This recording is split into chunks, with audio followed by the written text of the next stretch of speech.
The longest joke in the world. Lost in the desert.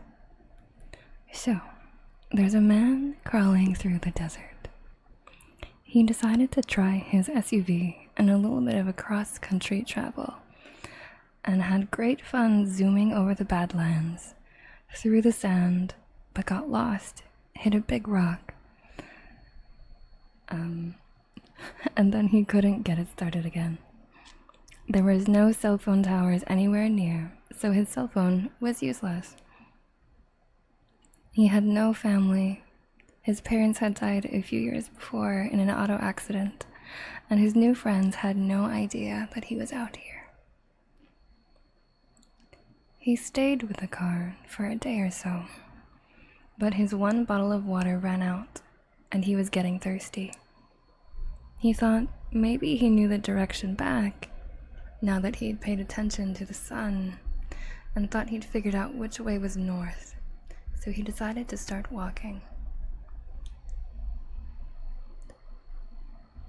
He figured he only had to go about 30 miles or so, and he'd be back to the small town where he'd gotten gas last. He thinks about walking at night to avoid the heat and the sun, but based on how dark it actually was the night before, and given that he has no flashlight, he's afraid that he'll break a leg or step on a rattlesnake. So, he puts on some sunblock, puts the rest in his pocket for reapplication later, brings an umbrella he'd had in the back of his SUV to give him a little shade, pours the windshield wiper fluid onto his water bottle in case he gets desperate, brings his pocket knife in case he finds a cactus that looks like it might have water in it, and heads out in the direction that he thinks is right. He walks for the entire day. By the end of the day, he's really thirsty. He's been sweating all day and his lips are starting to crack. He's reapplied the sunblock twice and tried to stay under the umbrella, but he still feels sunburned. The windshield wiper fluid sloshing in the bottle in his pocket is getting really tempting now. He knows that it's mainly water and some ethanol and coloring, but he also knows that they add some kind of poison to it to keep people from drinking it. He wonders what the poison is and whether the poison would be worse than dying of thirst. He pushes on, trying to get to that small town before dark. By the end of the day, he starts getting worried.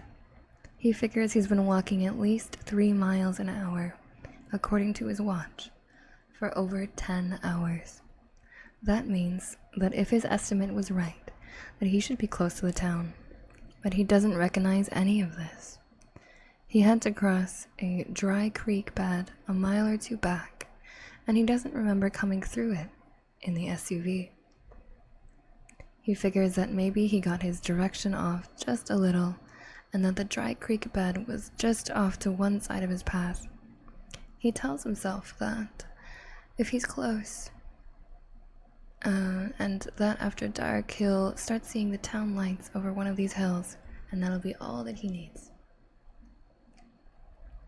As it gets dim enough that he starts stumbling over small rocks and things, he finds a spot and sits down to wait for full dark and the town lights. Oh, there you go, it's better when it's bigger. Full dark comes before he knows it. He must have dozed off. He stands back and turns all the way around. He sees nothing but stars. He wakes up the next morning feeling absolutely lousy. His eyes are gummy and his mouth and nose feel like they're full of sand. He's so thirsty that he can't even swallow. He barely got any sleep because it was so cold. He'd forgotten how cold it could get at night in the desert, and hadn't noticed it the night before because he'd been in his car. He knows the rule of threes. 3 minutes without air, 3 days without water, 3 weeks without food, then you die. Some people can make it a little longer in the best situations, But the desert heat and having to walk and sweat isn't the best situation to be without water. He figures unless he finds water, this is his last day. He rinses his mouth out with a little bit of the windshield wiper fluid. He waits a while after spitting that little bit out to see if his mouth goes numb or if he feels dizzy or something. Has his mouth gone numb? Is it just in his mind? He's not sure. He'll go a little farther, and if he still doesn't find water, he'll try drinking some of the fluid. Then he has to face his next, harder question. Which way does he go from here? Does he keep walking the same way he was yesterday, assuming that he still knows which way that is? Or does he try a new direction? He has no idea what to do. Looking at the hills and dunes around him, he thinks he knows the direction he was heading before. Just going by a feeling, he points himself somewhat to the left of that and starts walking. As he walks, the day starts heating up. The desert, too cold just a couple of hours before, soon becomes an oven again. He sweats a little at first, then stops. He starts getting worried at that. When you stop sweating, he knows that means you're in trouble, usually right before heat stroke. He decides that it's time to try the windshield wiper fluid. He can't wait any longer. If he passes out, he's dead. He stops in the shade of a large rock, takes the bottle out, opens it, and takes a mouthful. He slowly swallows it, making it last as long as he can. It feels so good in his dry and cracked throat that he doesn't even care about the nasty taste. He takes another mouthful and makes it last too. Slowly, he drinks half the bottle. He figures that since he's drinking it, he might as well drink enough to make some difference and keep himself from passing out. Hello. Oh, so. Welcome. I'm just reading The Longest Joke in the World. Feel free to pull up a blankie and tuck yourself in. He's quit worrying about the denaturing of the wiper fluid. If it kills him, it kills him. If he didn't drink it, he'd die anyway. Besides, he's pretty sure that whatever substance they denature the fluid with is just designed to make you sick. Their way of keeping winos from buying cheap wiper fluid for the ethanol content. He can handle throwing up, if it comes to that. He walks in the hot, dry, windless desert. Sand, rocks, hills, dunes, the occasional scrawny cactus or dried bush. No sign of water. Sometimes he'll see a little movement to one side or the other, but whatever moved is usually gone before he can focus his eyes on it. Probably birds, lizards, or mice. Maybe snakes, though they usually move more at night. He's careful to stay away from the movements. After a while, he begins to stagger. He's not sure if it's fatigue, heat stroke finally catching him, or maybe he was wrong and the denaturing of the wiper fluid was worse than he thought. He tries to steady himself and keep going. Hello, Faith. Welcome. After more walking, he comes to a large stretch of sand. This is good. He knows he passed over a stretch of sand in the SUV. He remembers doing donuts in it. Or at least he thinks he remembers it. He's getting woozy enough and tired enough that he's not sure what he remembers anymore, or if he's hallucinating. But he thinks he remembers it, so he heads off into it, trying to get to that other side, hoping that it gets him closer to the town. Spelly, hello. Yeah, I'm reading The Longest Joke in the World right now, so feel free to listen. the punchline is still pretty far away.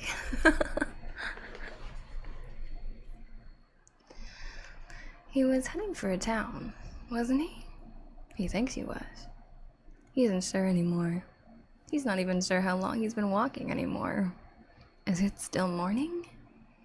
Or has it moved into afternoon and the sun is going down again? It must be afternoon. It seems like it's been too long since he started out. He walks through the sand. After a while, he comes to a big dune in the sand. Hello, Vane, thank you for the follow. This is bad.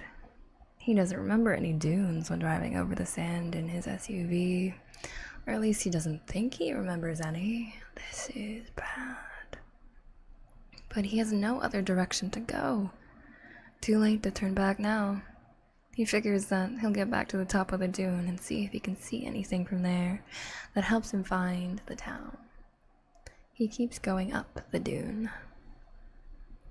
Halfway up, he slips in the bad footing of the sand for a second, or third time, and falls to his knees. He doesn't feel like getting back up. He'll just fall down again, so he keeps going up the dune on his hands and knees. While crawling, if his throat weren't so dry, he'd laugh. I'm silent. He's finally gotten to the hackneyed image of a man lost in the desert, crawling through the sand on his hands and knees. It would be the perfect image, he imagines, if only his clothes were more ragged. The people crawling through the desert in cartoons always had ragged clothes, but his have lasted without any rips so far. Somebody will probably find his desiccated corpse, half buried in the sand, years from now, and his clothes will still be fine. Shake the sand out and a good wash, and they'll be wearable again. He wishes his throat were wet enough to laugh. He coughs a little instead, and it hurts. He finally makes it to the top of the sand dune. Now that he's at the top, he struggles a little, but manages to stand up and look around. All he sees is sand, sand, and more sand. Behind him, about a mile away, he thinks he sees the rocky ground, and he left to head into the sand. Ahead of him, more dunes, more sand. This isn't where he drove his SUV. This is hell, or close enough. Again, he doesn't know what to do. He decides to drink the rest of the wiper fluid while figuring it out. He takes out the bottle and is removing the cap when he glances to the side and sees something in the sand. At the bottom of the dune, off to the side, he sees something strange. It's a flat area in the sand. He stops taking the cap of the bottle off and tries to look closer. The area seems to be circular, and it's dark, darker than the sand. And there seems to be something in the middle of it, but he can't tell what it is. He looks as hard as he can and still can't tell from here. He's going to have to go down there and look. He puts the bottle back in his pocket and starts to stumble down the dune. After a few steps, he realizes that he's in trouble. He's not going to be able to keep his balance. After a couple more sliding, tottering steps, he falls and starts to roll down the dune. The sand is so hot when his body hits it that for a minute he thinks he's caught fire on the way down, like a movie car wreck flashing into flames as it goes over the cliff before it even hits the ground. He closes his eyes and mouth, covers his face with his hands, and waits to stop rolling. He stops at the bottom of the dune. After a minute or two, he finds enough energy to try to sit up and get the sand out of his face and clothes. When he clears his eyes enough, he looks around to make sure the dark spot in the sand is still there and he hadn't just imagined it. So, Seeing the large, flat, dark spots on the sand is still there, he begins to crawl towards it. He get up and walk towards it, but he doesn't seem to have the energy to get up and walk right now. Hi, Kyle. Hi, Monkey. Welcome, welcome. We're just reading the longest joke in the world at the moment. Snuggle up. Get a blankie. Listen.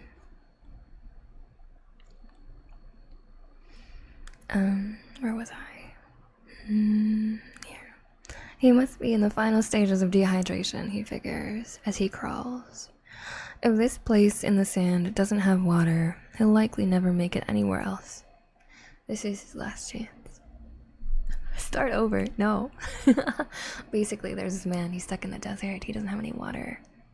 That's it.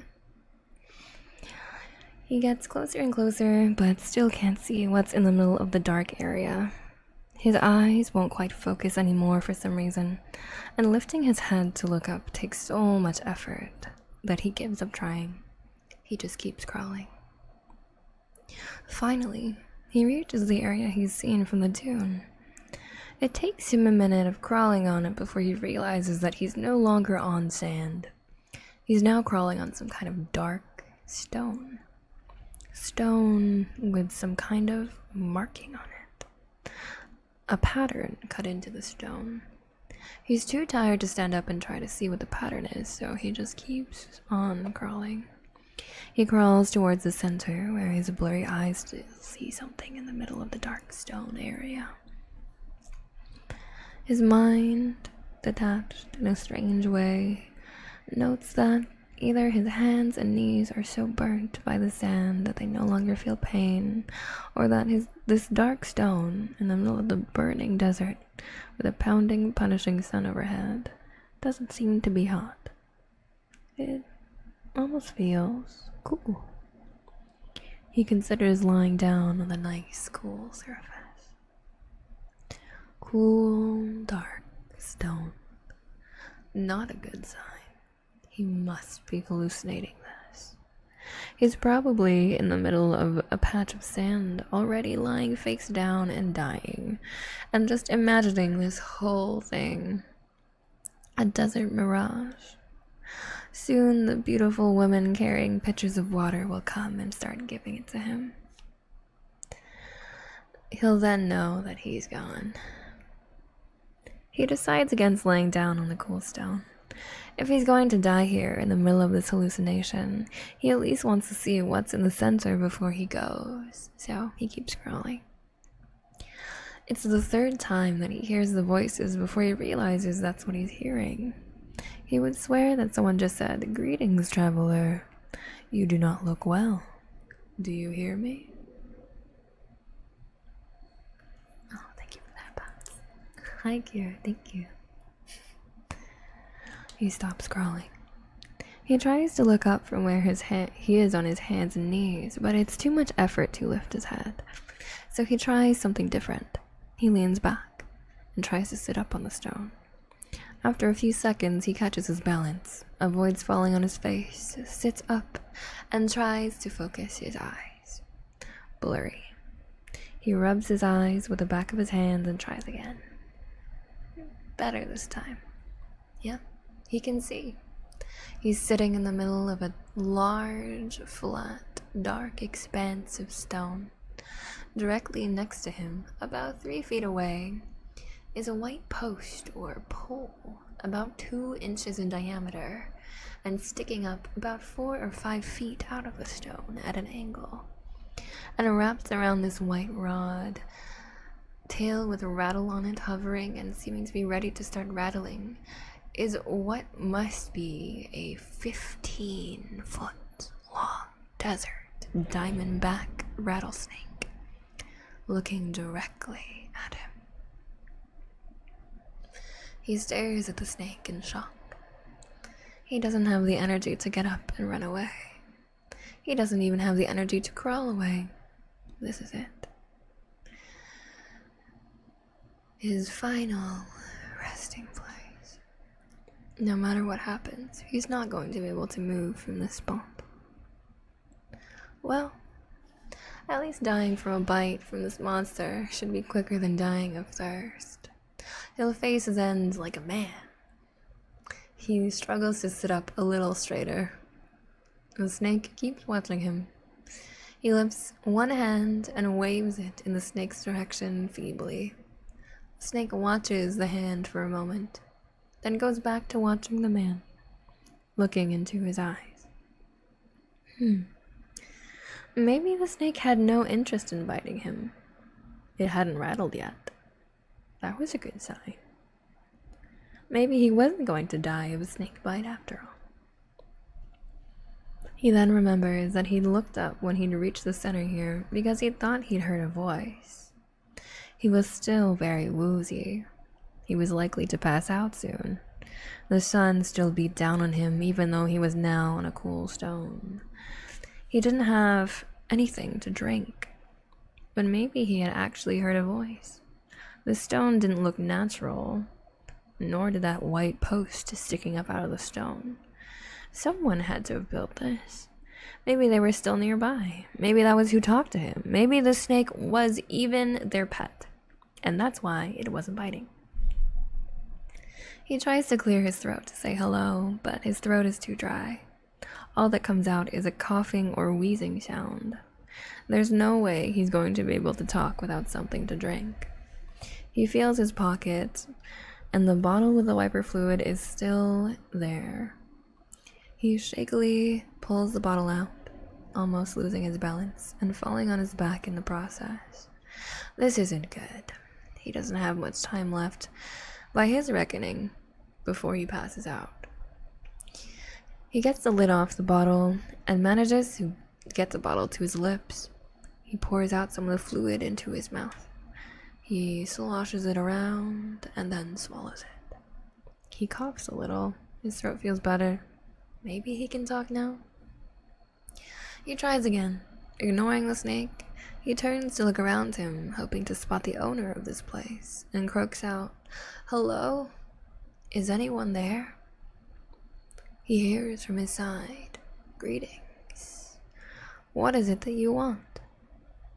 He turns his head back towards the snake. That's where the sound had seemed to come from. The only thing he can think of is that there must be a speaker hidden under the snake, or maybe built into that post. He decides to try asking for help. "Please," he croaks again, suddenly feeling dizzy. "I'd love to not be thirsty anymore. I've been a long time without water. Can you help me?"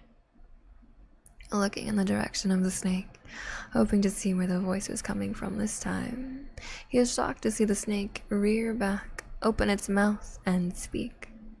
He hears it say, as the dizziness overtakes him and he falls forward face first on the stone, "Very well. Coming up." A piercing pain shoots through his shoulder, and suddenly he's awake. He sits up and grabs his shoulder, wincing at the throbbing pain. He's momentarily disoriented as he looks around, and then he remembers the crawl across the sand, the dark area of stone, the snake. He sees the snake still wrapped around the tilted white post, still looking at him. He reaches up and feels his shoulder where it hurts. It feels slightly wet. He pulls his fingers away and looks at them. Blood. He feels his shoulder again. His shirt has what feels like 2 holes in it, 2 puncture holes. They match up with the 2 aching spots of pain on his shoulder. He had been bitten by the snake. "It'll feel better in a minute." He looks up and it's the snake talking. He hadn't dreamed it. Suddenly he notices he's not dizzy anymore. And more importantly, he's not thirsty anymore. At all. Have I died? Is this the afterlife? Why are you biting me in the afterlife? "Sorry about that, but I had to bite you," says the snake. "That's the way I work. It all comes through the bite. Think of it as natural medicine." "You bit me to help me? Why aren't I thirsty anymore? Did you give me a drink before you bit me? How did I drink enough while unconscious to not be thirsty anymore? I haven't had a drink for over 2 days. Well, except for the windshield wiper fluid. Hold it. How in the world does a snake talk? Are you real? Are you some sort of Disney animation? No, says the snake. I'm real. As real as you or anyone else is, anyway. I didn't give you a drink. I bit you. That's how it works. That's what I do. I bite. I don't have hands to give you a drink, even if I had water just sitting around here. The man sat stunned for a minute. Here he was, sitting in the middle of the desert on some strange stone that should be hot, but wasn't, talking to a snake that could talk back and had just bitten him. And he felt better? Not great. He was still starving and exhausted, but much better. He was no longer thirsty. He had started to sweat again, but only slightly.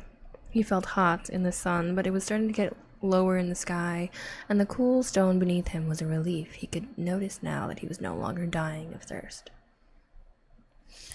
I might suggest that we take care of that methanol you now have in your system with the next request, continued the snake. I can guess why you drank it, but I'm not sure how much you drank, or how much methanol was left in the wiper fluid. That stuff is nasty. It'll make you go blind in a day or two if you drank enough of it. Next request? Said the man. He put his hand back on his hurting shoulder and backed away from the snake a little. That's the way it works. If you like, that is, explained the snake. You could get 3 requests. Call them wishes, if you wish. The snake grinned at his own joke, and the man drew back a little further from the show of fangs. But there are rules, the snake continued. The first request is free. The second requires an agreement of secrecy. The third requires the binding of responsibility. The snake looks at the man seriously. By the way, the snake said suddenly, my name is Nathan. Old Nathan, Samuel used to call me. He gave me the name.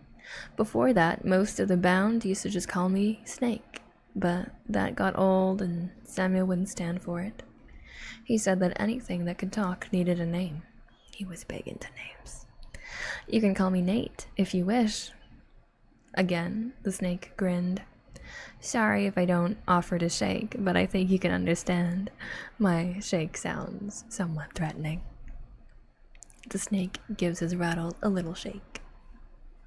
My name is Jack, said the man, trying to absorb all of this. Jack Sampson. Can I ask you a question? Jack said suddenly. What happened to the poison, your bite? Why aren't I dying right now? How did you do that? What do you mean by that's how you work? That's more than one question, grins Nate, but I'll still try to answer all of them. First, yes, you can ask me a question. The snake's grin gets wider. Second, the poison is in you. It changed you. You are now no longer in need to drink. That's what you asked for. Or, well, technically, you asked to not be thirsty anymore. But anymore is such a vague term. I decided to make it permanent. Now, as long as you live, you shouldn't need to drink much at all. Your body will conserve water very efficiently. You should be able to get enough just from the food you eat, much like a creature of the desert. You have been changed. For the third question, Nate continues. You are still dying. Besides the effects of that methanol in your system, you're a man, and men are mortal. In your current state, I give you no more than about another 50 years. Assuming you get out of the desert alive, that is. Nate seemed vastly amused at his own humor, and continued his wide grin. As for the fourth question, Nate said, looking more serious as far as Jack could tell, as Jack was just now working on his ability to read the talking snake's emotions from snake facial features. First, you have to agree to make a second request and become bound by the secrecy, or I cannot tell you. Wait, joked Jack. Isn't this where you say you could tell me, but you'd have to kill me? I thought that was implied, Nate continued to look serious. Yeah. Jack leaned back a little as he remembered again that he was talking to a 15-foot poisonous reptile with the reputation of having a nasty temper. So what is this bound by secrecy stuff? And can you really stop the effects of the methanol? Jack thought for a second. And what do you mean methanol anyway? I thought these days we use ethanol in wiper fluid and just denature it. They may. I don't really know, said Nate. I haven't gotten out in a while. Maybe they do. All I know is that I smell methanol on your breath and on that bottle in your pocket. And the blue color of the liquid when you pulled out to drink some, let me guess, was wiper fluid.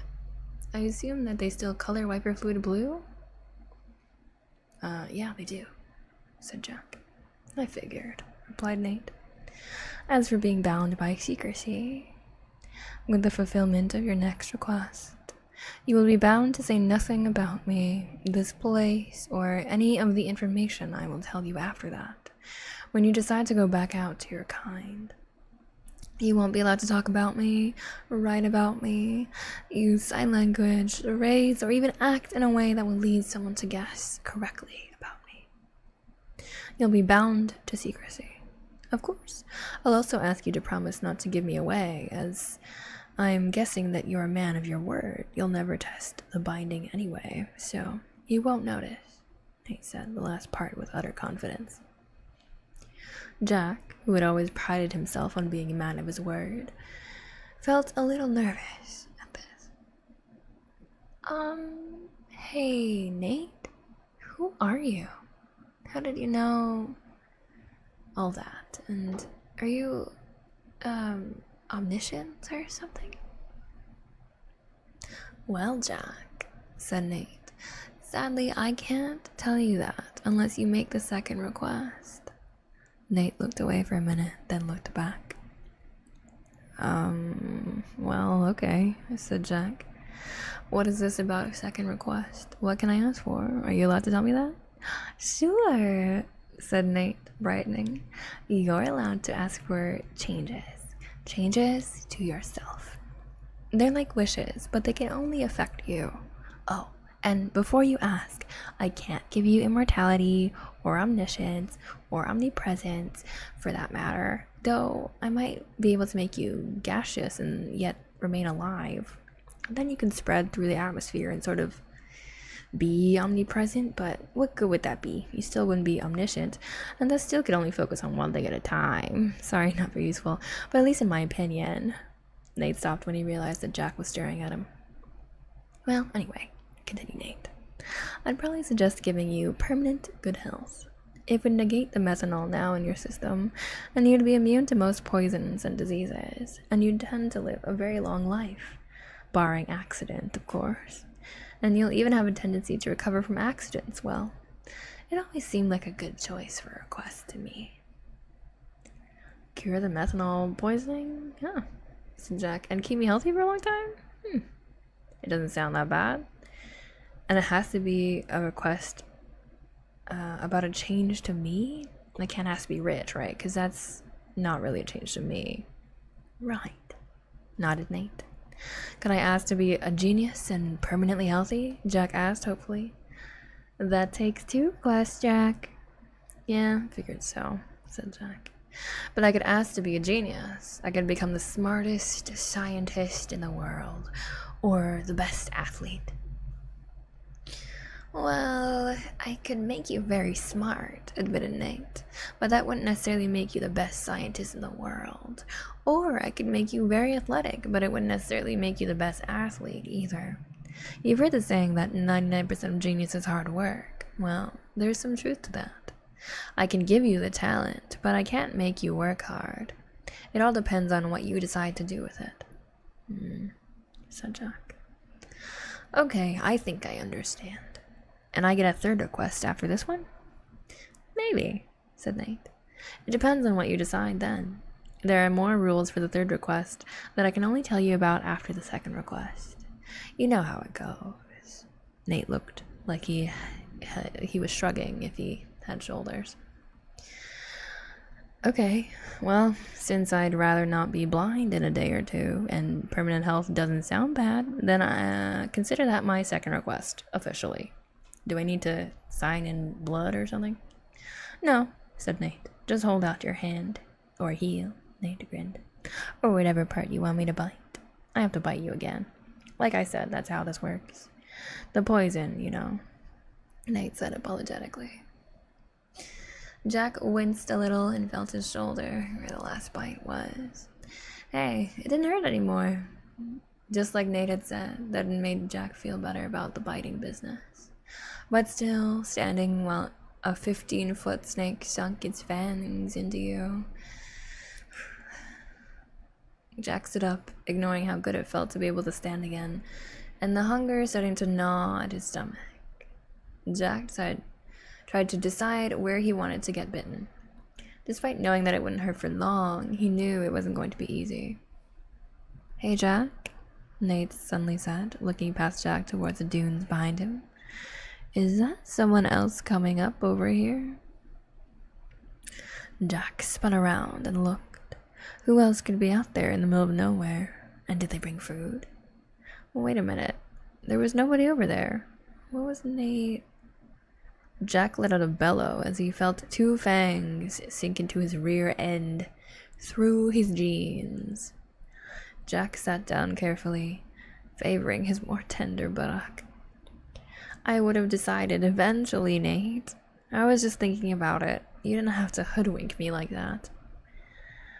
I've been doing this a long time, Jack, said Nate confidently. You humans have a hard time sitting still and letting a snake bite you, especially one my size. And besides, admit it, it's only been a couple of minutes and it already doesn't hurt anymore, does it? That's because of the health benefit with this one. I told you that you'd heal quickly now. Yeah, well, still, said Jack. It's the principle of the thing. And nobody likes being bitten in the butt. Couldn't you have gotten my calf or something instead? More meat in the typical human butt, replied Nate, and less chance you accidentally kick me or move at the last second. Yeah, right. So tell me, all these wonderful secrets that I now qualify to hear, answered Jack. Okay, said Nate. Do you want to ask questions first, or do you want me to just start talking? Just talk, says Jack. I'll sit here and try to not think about food. We could go try to rustle out some food for you first, if you'd like, answered Nate. Hey, you didn't tell me you had food around here, Nate. Jack jumped up. What do we have? Am I in walking distance to town, or can you magically whip up some food along with your other powers? Jack was almost shouting with excitement. His stomach had been growling for hours. I was thinking more like I could flush something out of its hole and bite it for you, and you could skin it and eat it. Assuming you have a knife, that is, replied Nate, with a grin that Jack started to get used to. Said Jack, sitting back down. I think I'll pass. I can last a little longer before I get desperate enough to eat a desert rat or whatever else it is you find out here. And there's nothing to burn. I'd have to eat it raw. No thanks. I'll just talk. Okay, replied Nate, still grinning. But I'd better hurry before you start looking at me as food. Nate reared back a little, looked around for a second, and then continued. You, Jack, are sitting in the middle of the Garden of Eden. Jack looked around at the sand dunes and looked back at Nate skeptically. Well, that's the best I could figure it anyway, Jack, said Nate. Stand up and look at the symbol on the rock here. Nate gestured around the dark stone that they were both sitting on with his nose. Jack stood up and looked. Carved into the stone in a bas relief was a representation of a large tree. The angled pole that Nate was wrapped around was coming out of the trunk of the tree, right below where the main branches left the trunk to reach out across the stone. It was very well done. It looked more like a tree that had been reduced to almost 2 dimensions and embedded into the stone like it did a carving. Jack walked around and looked at the details in the fading light of the setting sun. He wished he'd looked at it while the sun was higher in the sky. Wait, the sun was setting. That meant he was going to have to spend another night out here. Ugh. Jack looked across the desert for a little bit, then came back and stood next to Nate. In all the excitement, I almost forgot, Nate, said Jack. Which way is it back to town, and how far? Eventually I'm going to have to head back. I'm not sure I'll be able to survive by eating raw desert critters for long. And even if I can, I'm not sure I want to. It's about 30 miles that way, Nate pointed, with the rattle on his tail this time. As far as Jack could tell, it was a direction at right angles to the way he'd been going when he was crawling here. But that's 30 miles by the way the crow flies. It's about 40 by the way a man walks. You should be able to do it in half a day with your improved endurance if you head out early tomorrow.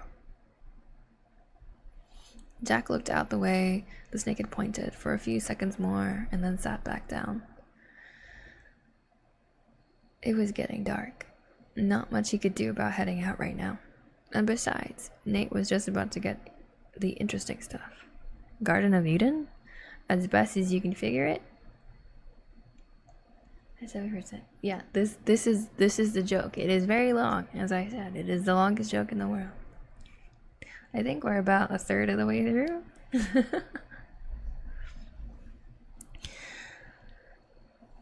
Well, yeah, as best as I and Samuel could figure it anyway, said Nate. He figured that the story just got a little mixed up. You know, a snake in a tree offering temptations, making bargains, that kind of stuff. But he could never quite figure out how the Hebrews found out about the spot from across the ocean. He worried about that for a while. Garden of Eden, huh? Said Jack. How long have you been here, Nate? No idea, really, replied Nate. A long time. It never occurred to me to count the years until recently, and by then, of course, it was too late, but I do remember when this whole place was green, so I figured it's been thousands of years at least. Easy, hi. Oh no, Valley Girl accent. Shit. I did not account for the Valley Girl accent redeem. Holy shit. Oh no. This is gonna get real bad.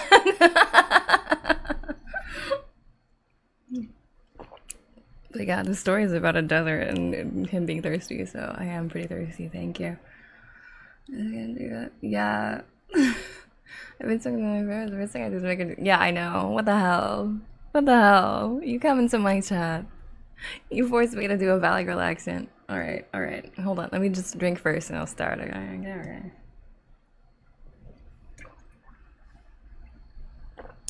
This is cruel. But I hope you're doing well. Actually, no, never mind. Screw you. Okay. Where was I? I have to add a bunch of likes to the story now. Okay, this is gonna take way longer. Well, I'll do it for like, okay, well, hold on. I'm not insane. I'll do it for 5 minutes. Oh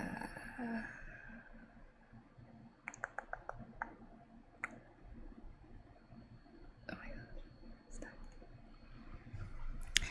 So, like, are you the snake that tempted Eve? Said Jack. Beats me, said Nate. Maybe.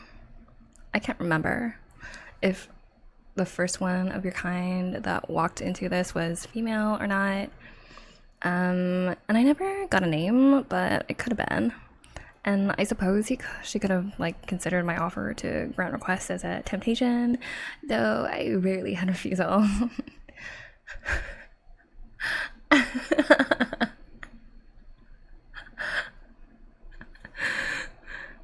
Well, how did you get here then? And why is that white pole stuck out of the stone there? Asked Jack. Dad left me here, or I assume it was my dad. It was another snake, much bigger than I was back then. I remember like talking to him, but I don't remember if it was in a language or just like kind of what he wanted. But one day he brought me to the stone and like told me about it and asked me to do something for him, and I talked it over with him for a while and then agreed. And I've like been here ever since. What is this place? Said Jack. And what did he ask you to do? Oh my god, I hate this so much. Well, you see this pole here, like sticking out of the stone? Nate loosened his coils around the tilted white pole and showed Jack where it descended into the stone. The pole was tilted at like 45-degree angle and seemed to enter the stone in like an 18-inch slot cut into the stone. Jack leaned over and like looked at it. The slot was dark and the pole went down like as far as Jack could see in like super dim light. Jack reached out to touch the pole, but Nate was suddenly like, oh, in the way. You can't touch that yet, Jack, said Nate. Why not? Asked Jack. I haven't explained it to you yet, replied Nate. Well, it kind of looks like a lever or something, said Jack. You'd push it that way, and then it would like move in the slot. Yep, that's what it is, replied Nate. So like, what does it do? Asked Jack. End the world? Oh, no, silly, said Nate. Nothing that drastic. It just ends humanity. I call it the lever of doom. For the last few words, Nate had used a deeper, ringing voice. He tried to look serious for a few seconds and then gave up and grinned. Jack was initially startled by Nate's pronouncement, but then Nate grinned and Jack laughed. You almost had me fooled for a second there. Oh my god. What does it really do? Oh, yeah, it's like totally really ends humanity, like I said, smirked Nate.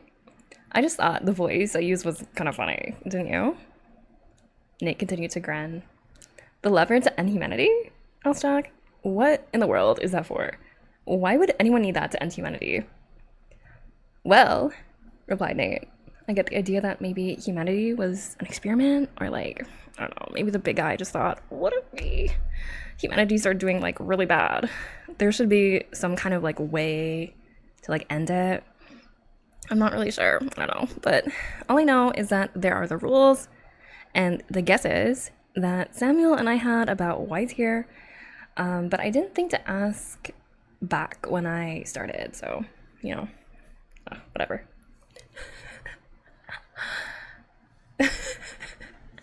No, well, we don't know yet. Hold on, we have to finish the story. Rules? What rules? Asked Jack. The rules are like, I can't tell anybody about it or like let them touch it unless they agree to be like, you know, bound to secrecy by like a bite. And only one human can be bound that way at a time, so that's it, explained Nate. Jack looked somewhat shocked. You mean that I could pull the lever like now? Like you want me to end humanity? Oh my gosh. Yeah, replied Nate. If you want to. Nate looked back at Jack carefully. Do you want to, Jack? No, said Jack, stepping a little further back from the lever. Why in the world would anyone want to end humanity? I'd be like psychotic if I want that, or like worse, like a suicidal psychotic, because like it would kill me too, wouldn't it? Yeah, replying Nate, seeing as they'd be like human and stuff. Okay, it's over. This story is very interesting with the Valley Girl accent, I gotta say. Oh my god, I'm crying. Where was I? Here. Hello, Lonnie. What are you talking about? I like talk like this all the time. Yeah, it's a Valley Girl accent. So sassy. The snake would be painting its nails right now if it had nails. Hello, Cole. Hello. Skin the snake. Oh my goodness. The joke is still incredibly long. I think we're like halfway. We're still halfway. It's very long. It's more of a story than it is a joke, but there is a punchline at the end because I have read it. Yeah, so you've missed a bit, but basically there's this guy, he's dying in the desert. He finds a snake that can grant him wishes, but then the wishes have conditions, and he also may or may not have the ability to end humanity, which is what we're finding out right now. So honestly, the story did not need to take this long, but but part of the fun is that it takes long. Where is it? Where was I? Okay, here. Has anyone ever seriously considered it? Asked Nate. Any of those bound to secrecy, that is? Well, of course. I think they've all seriously considered it at one time or another. Being given that kind of responsibility makes you sit down and think, or so I'm told.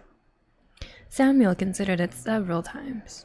He'd often get disgusted with humanity, come out here and just hold the lever for a while. But he never pulled it. Or you wouldn't be here. They'd grin some more. Jack sat down. Well back from the lever. He looked thoughtful and puzzled at the same time. After a bit, he said, So this makes me the judge of humanity. I get to decide whether they keep going or just end? Me? That seems to be it, agreed Nate. What kind of criteria do I use to decide? Said Jack. How do I make this decision? Am I supposed to decide if they're good, or too many of them are bad, or that they're going the wrong way? Is there a set of rules for that? Nope, replied Nate. You pretty much have to decide on your own. It's up to you, however you want to decide it. I guess that you're just supposed to know. But what if I get mad at someone? Or like some girl dumps me and I feel horrible? Couldn't I just make a mistake? Like, how do I know I won't screw it up? Protested Jack. Nate gave his kind of snake-like shrug again. You don't. You just have to try your best, Jack. Jack sat there for a while, staring off into the desert that was rapidly getting dark, chewing on a fingernail. Suddenly, Jack turned around and looked at the snake. Nate, Samuel was the one bound to this before me, right? Yep, replied Nate. He was a good guy. He talked to me a lot, taught me to read, and brought me books. I think I still have a good pile of them buried in the sand around here somewhere. I still miss him. He died a few months ago. Sounds like a good guy, agreed Jack. How did he handle this when you first told him? What did he do? Well, said Nate, he sat down for a while, thought about it for a bit, and then asked me some questions, much like you're doing. Jack is so real, not gonna lie. Yeah, for real. Oh, Fluffy, thank you for the thirsty redeem. Everyone, please drink some water. Don't. I know that you all don't have the same ability as Jack does to, like, not be thirsty, so go drink something, please.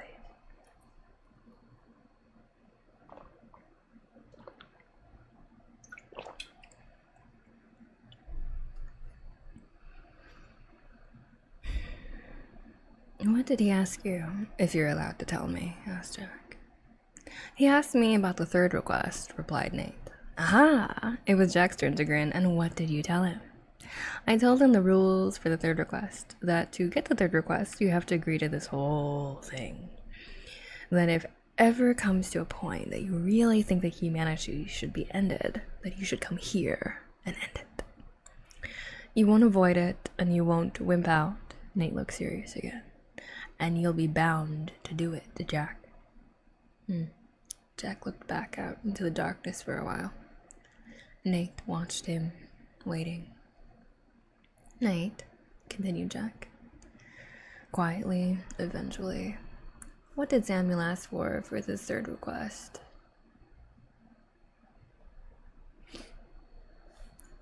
Oh no, ads. Actually, wait, hold on a second. Am I able to turn them off so that if you watch them once, you won't get any ads anymore? Like if I leave the pre-rolls on, so that it doesn't get cut off. Let's see.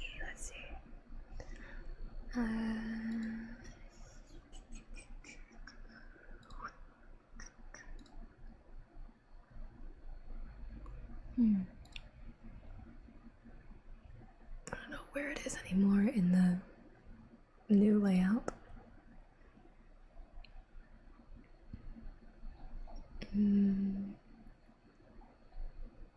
There.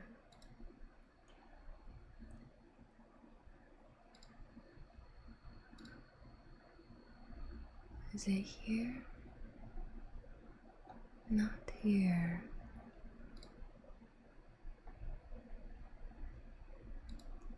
Oh, I think it's here. Here we go.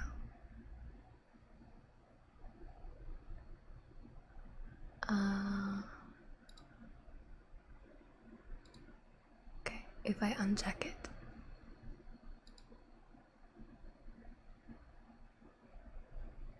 Okay, I think this is fine. 4 ads? Oh no, well, I paused it for a second because I was like, oh no, people are getting ads. They're not going to see the rest of the joke. So I have them turned off, but that does mean that there's going to be pre-rolls. So that's okay though. I'd rather have it uninterrupted. But thank you for sitting through 4 ads. That's really rough. I appreciate you. Okay, so I get back into it. Nate sounded like he was grinning again as he replied, also quietly. Wisdom, Jack. He asked for wisdom, as much as I could give him. Okay, said Jack suddenly, standing up and facing away from Nate. Give it to me. Nate looked at Jack's backside. Give you what, Jack? Give me that wisdom, the same stuff that Samuel asked for. If it helped him, maybe it'll help me too. Jack turned his head to look back over his shoulder at Nate. It did help him, right? Yeah, it's past an hour long. So clearly, I underestimated the amount of time it would take to read. Oh. But we're getting there, We're like halfway, I think. Maybe more. He said it did, replied Nate. But he seemed a little quieter afterward, like he had a lot to think about. Well, yeah, I can see that, said Jack. So give it to me. Jack turned to face away from Nate again, bent over, slightly tensed up. Nate watched Jack tense up with a little exasperation.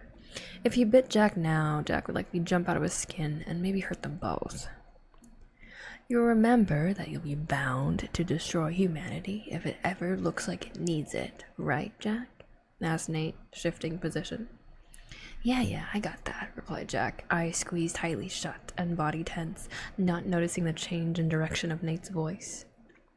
And, continued Nate, from his new position, do you remember that you'll turn bright purple and grow big horns and extra eyes? Yeah. Wait a minute, said Jack, opening his eyes, straightening up and turning around. Purple? He didn't see Nate there. With the moonlight, Jack could see that the lever extended up from its slot in the rock without the snake wrapped around it. Jack heard from behind him Nate's "just kidding" right before he felt the now familiar piercing pain, this time in his other buttock. Jack sat on the edge of the dark stone in the rapidly cooling air, his feet extending out into the sand. He stared out into the darkness, listening to the wind stir in the sand, occasionally rubbing his butt where he'd recently been bitten. Nate had left for a little while back and had come back with a desert rodent-shaped bulge somewhere in his middle and was now wrapped back around the lever, his tongue flicking out into the desert's night air, the only sign that he was still awake. Occasionally, Jack, with his toes absent-mindedly digging in the sand while he thought, would ask Nate a question without turning around. Nate, do accidents count? Nate lifted his head a little bit. What do you mean, Jack? Jack tilted his head back like he was looking at the stars. You know, accidents. If I accidentally fall on the lever without meaning to, does that still wipe out humanity? Yeah, I'm pretty sure it does, Jack. I'd suggest you be careful about that if you start feeling wobbly, said Nate with some amusement. A little later. Does it have to be me that pulls the lever? Asked Jack. That's the rule, Jack. Nobody else can pull it, answered Nate. No, Jack shook his head. I meant, does it have to be my hand? Could I pull the lever with a rope tied around it, or push it with a stick, or throw a rock? Yes, those should work, replied Nate, though I'm not sure how complicated you could get. Samuel thought about trying to build some kind of remote control for it once, but gave up. Everything he'd built would be gone by the next sunrise, if it was touching the stone or over it. I told him that in the past others that had been bound and tried to bury the lever so they wouldn't be tempted to pull it, but every time the stones or the sand or whatever disappeared. Wow, said Jack. Cool. Jack leaned back until only his elbows kept him off the stone, and he looked up into the sky. Nate, how long did Samuel live? One of his wishes was for health too, right? Asked Jack. Yes, replied Nate, it was. He lived 167 years, Jack. Wow. 167 years? That's almost 140 years I'll live if I live as long. Do you know what he died of, Nate? He died of getting tired of living, Jack, Nate said, sounding somewhat sad. Jack turned his head to look at Nate in the starlight. Nate looked back. Samuel knew he wasn't going to be able to stay in society. He figured that he'd eventually see him still alive and start questioning it, so he decided that he'd have to disappear after a while. He faked his death once, but changed his mind. He decided it was too early and he could stay for a while longer. He wasn't very fond of mankind, but he liked the attention. Most of the time, anyway. His daughter and then his wife dying almost did him in, though. He didn't stay in society much longer after that. He eventually came out here to spend time talking to me and thinking about pulling the lever. A few months ago, he told me he had had enough. It was his time. And then he just died? Asked Jack. Nate shook his head a little. He made his fourth request, Jack. There's only one thing you can ask for the fourth request. The last bite. After a bit, Nate continued, he told me that he was tired and it was his time. He assured me that someone new would show up soon, like they always had. After another pause, Nate finished. Samuel's body disappeared off the stone with the sunrise. Jack lay back down and looked at the sky, leaving Nate alone with his memories. It was a long time until Jack's breathing evened out into sleep. Jack woke up with the sunrise the next morning. He was a little chilled with the morning desert air, but overall was feeling pretty good. Well, except that his stomach was grumbling, and he wasn't willing to eat a raw desert rat. So, after getting directions to town from Nate and making sure he knew how to get back, and reassuring Nate that he'd be back soon, Jack started the long walk back to town. With his new health and Nate's good directions, he made it back easily. Jack got a bus back to the city and showed up for work the next day, little worse for the wear and with a story about getting lost in the desert and walking back out. Within a couple of days, Jack had talked a friend with a tow truck into going back out into the desert with him to fetch the SUV. They found it after a couple hours of searching and towed it back without incident. Jack was careful not to even look in the direction of Nate's lever, though their paths back didn't come within sight of it. Before the next weekend, Jack had gone to a couple of stores, including a bookstore, and had gotten his SUV back from the mechanic with a warning to avoid any more joyriding in the desert. On Saturday, Jack headed back to see Nate. Jack parked a little way out of the small town near Nate, loaded up with his new backpack with camping gear and the things he was bringing for Nate, and then started walking. He figured that walking would leave the least trail, and he knew that while not many people camped in the desert, it wasn't unheard of and shouldn't really raise suspicions. Jack had bought more books for Nate, recent books, magazines, newspapers, some things that would catch Nate up on what was happening in the world, and others that were just good books to read. He spent the weekend with Nate and then headed out again, telling Nate that he'd be back soon, but that he'd had things to do first. Over 4 months later, Jack was back to see Nate again. This time he brought a laptop with him, a specially modified laptop. It had a solar recharger, special filters and seals to keep out the sand, and satellite link up, and a special keyboard and joystick that Jack had hoped that a 15-foot rattlesnake would be able to use, and it had been hacked to not give out its location to the satellite. After that, Jack could email Nate to keep him in touch, but still visited him fairly regularly, at least once or twice a year. After the first year, Jack quit his job. For some reason, with the wisdom he'd been given, and the knowledge that he could live for over 150 years, working in a 9-to-5 job or for someone else that didn't seem worthwhile anymore, he went back to school. Eventually, Jack started writing. Perhaps because of the wisdom, or perhaps because of his new perspective, he wrote well. People liked what he wrote. He became well known for it. After a time, Jack bought an RV and started traveling around the country for book signings and readings. Wait, what is this satire sonic thing? I don't know what that is. But he still remembered to drop by and visit Nate occasionally. On one of the visits, Nate seemed quieter than usual. Not that Nate had been a fountain of joy lately. Jack's best guess was that Nate was still missing Samuel, and though Jack had tried, he still hadn't been able to replace Samuel in Nate's eyes. Nate had been getting quieter each visit. But on this visit, Nate didn't even speak when Jack walked up to the lever. He nodded at Jack and then went back to staring into the desert. Jack, respecting Nate's silence, sat down and waited. After a few minutes, Nate spoke. Jack, I have someone to introduce you to. Jack looked surprised. Someone to introduce me to? Jack looked around, then looked carefully back at Nate. This something to do with the big guy? No, replied Nate. This is more personal. I want you to meet my son. Nate looked over at the nearest sand dune. Sammy!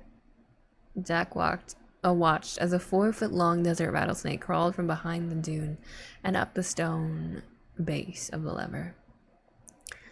Yo, Jack, said the new, much smaller snake. Yo, Sammy, replied Jack. Jack looked at Nate. Named after Samuel, I assume? Nate nodded. Jack, I've got a favor to ask you. Could you show Sammy around for me? Nate unwrapped himself from the lever and slithered over to the edge of the stone and looked across the sand. When Samuel first told me about the world and brought me books and pictures, I wished that I could go see it. I wanted to see the great forests and the canyons and the cities, even the other deserts, to see if they felt and smelled the same.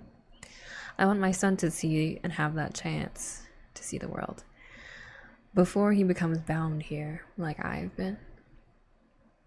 He's seen it in pictures over the computer that you brought me, but I hear that it's not the same. That being there is different.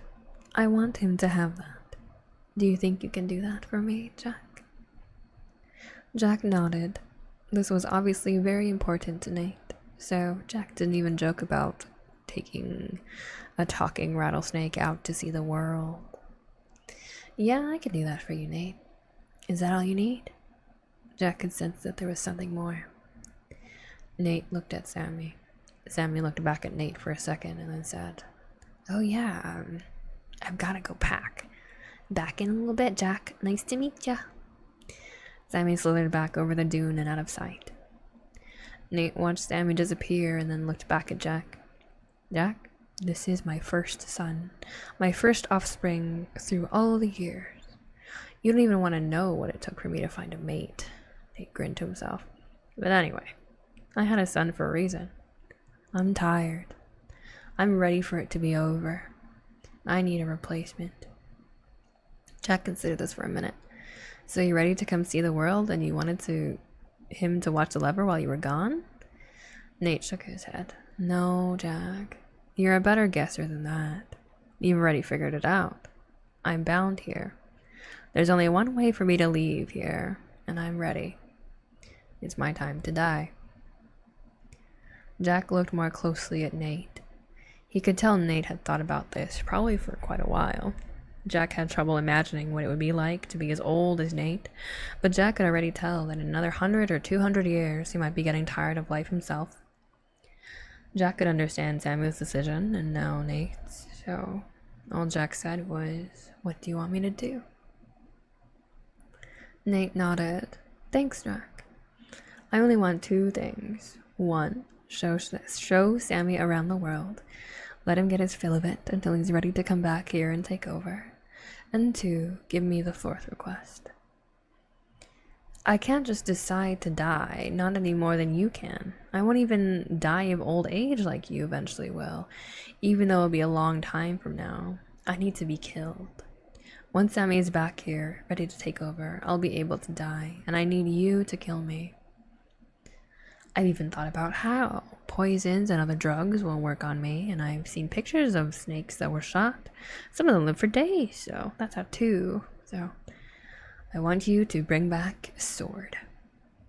Nate turned away to look back at the dune that Sammy had gone behind. I'd say an axe, but that's somewhat undignified, putting my head on the ground or a chopping block like that. No, I'd like a sword. A time-honored way of going out. A dignified way to die. And most importantly, it should work, even on me. You willing to do that for me, Jack? Nate turned back to look at Jack. Yeah, Nate, replied Jack solemnly. I think I can handle that. Nate nodded. Good. He turned back towards the dune and shouted, Sammy! Jack's about ready to leave. And then quietly, thanks, Jack.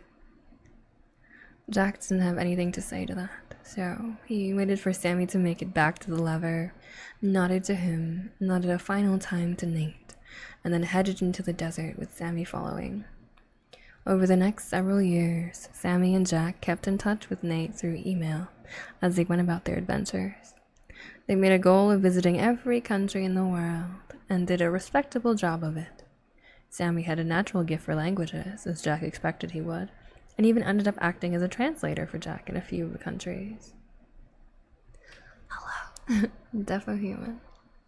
Yeah, you are Defo Human. Welcome, welcome to the answer. I'm just reading the longest joke in the world, but we are almost done, I think. I promise. So snuggle up. Listen to the story. I'm a little bit concerned that I won't read it right, but I think I'm getting ahead of myself. Anyway, it's fine. Jack managed to keep the talking rattlesnake hidden. Even so, by the time they were nearing the end of their tour of countries, Sammy had only been spotted a few times. While there were several people that had seen enough to startle them greatly, nobody had enough evidence to prove anything, and while a few wild rumors and stories followed Jack and Sammy around, nothing ever hit the newspapers or the public in general. Oh, water. Thank you.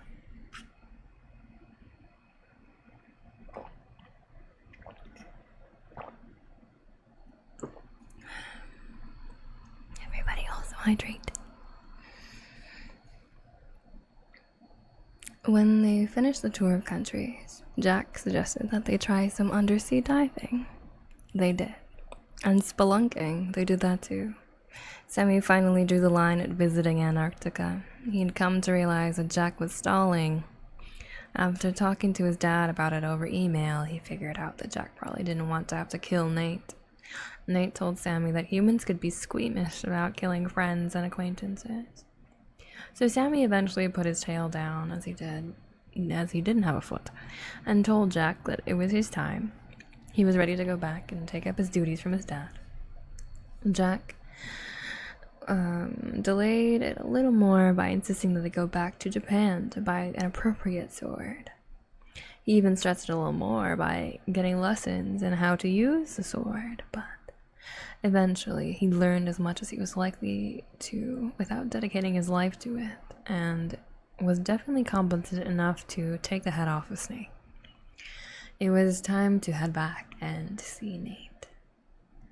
When they got back to the US, Jack got the old RV out of the storage where he and Sammy had left it after their tour of the 50 states. He loaded Sammy on the sword and they headed for the desert. When they got to the small town that Jack had been trying to find those years ago when he'd met Nate, Jack was in a funk. He didn't really feel like walking all the way out there. Not only that, he'd forgotten to figure the travel time correctly, and it was late afternoon. They'd either have to spend the night in town and walk out tomorrow, or walk in the dark. As Jack was afraid that if he waited one more night he might lose his resolve, he decided that he'd go ahead and drive the RV out there. It was only going to be this once, and Jack would go back and cover the tracks afterward. They ought to be able to make it out there by nightfall if they drove, and then they could get it over tonight.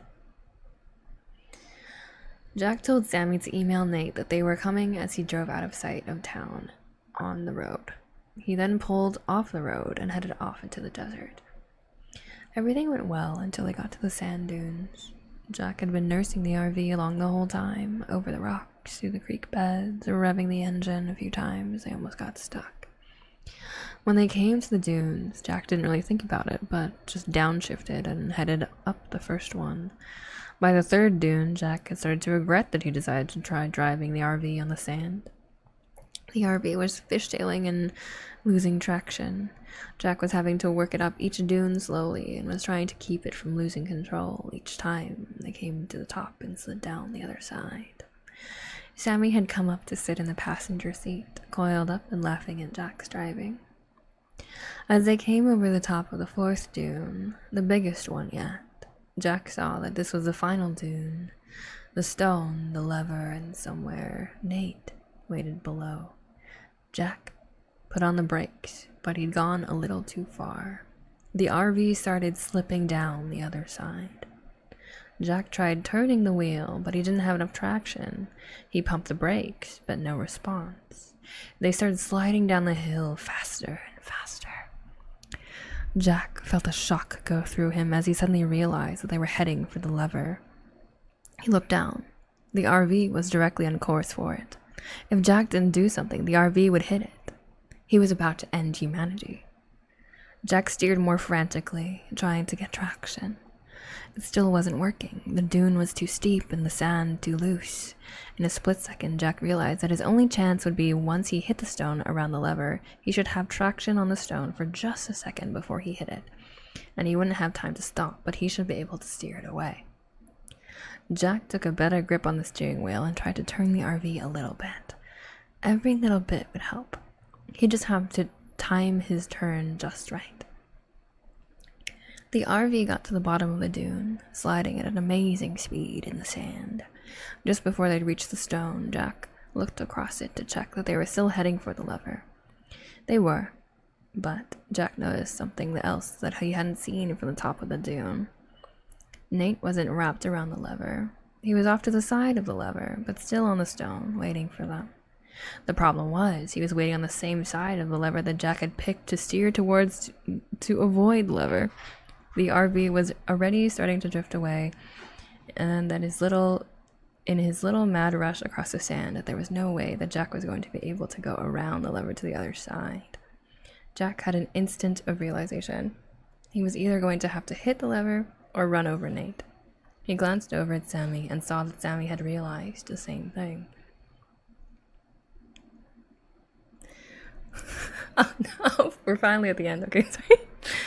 Jack took a firmer grip on the steering wheel as the RV ran up on the stone, shouting to Sammy as he pulled the steering wheel, "Better Nate than lever," and he ran over the snake. The end. That's it. That's the joke. Congratulations if you stayed all the way to the end.